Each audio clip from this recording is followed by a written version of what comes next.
mga tol, isang mapagpalang araw po sa ating lahat. Mag-a-update po tayo ng mga gamit ngayon. Ito ay request ng ating taga-suporta. Shout out sa iyo tol, at sa mga taga Cebu City, mga taga Cebu Boy. Tol, magandang araw sa inyong lahat. Ang ika-cover natin ngayon mga tol is itong Garapa del Anticom, pero request niya to, gusto niya sa maliit, sa X7. Ito mga tol, ayan, Garapa del Anticom mga tol. At may freebie tayo kasi para mapakinabangan nga itong mga mutya natin ng iba. Freebie tayo. Ito ang i-freebie natin sa kanya is subok ng baliti na kahoy. Yung baliti na malalapad ang dahon mga tol. Panipas, kubol, tsaka tagulilong, tigalpo, pangontra rin sa mga bad elements, sa mga engkanto na mga masama, pangontra rin ito. At ito, paa ng elemento kaya engkanto, lisbala rin, kabal, tsaka tagulilong. At hindi ka mawawala, mapunta ka doon sa gubat, hindi ka maligno, hindi ka mawawala, malamat. At kahit saan ka pumunta, makakauwi ka talaga.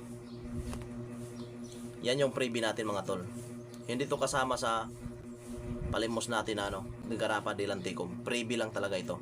Kahit saan tayo, kahit anong mga garapa dyan, kahit anong mga gamit ko, may mga freebie tayo dyan. At itong Garapa del Anticom mga tol, nirequest niya sa maliit lang X7. Ito ay pangkalahatang proteksyon.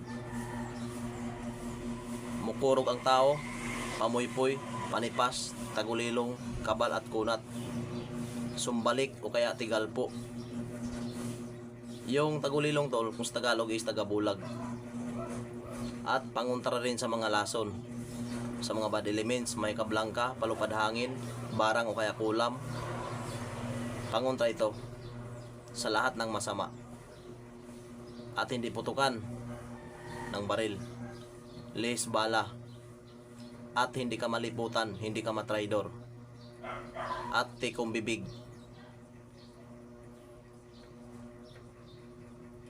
Labaw sa tanang pamuypoy at panaktakan. Hindi ka nasusumpa, bagkos nagdala ito ng sumpa.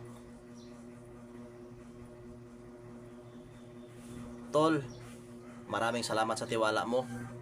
Actually, pangalawang kuha mo na to sa akin.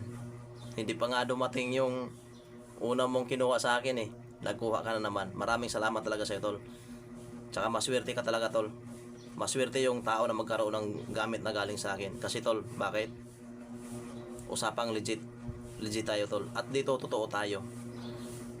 At palalalin, mag-ingat din yung iba sa pakipag-transaksyon. Kailangan ako talaga yung katransaksyon nyo.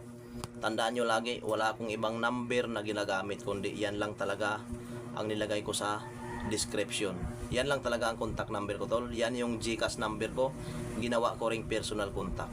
Maraming salamat sa inyong lahat tol, sa inyong suporta sa akin, at sana patuloy nyo pang suportahan. God bless po sa ating lahat.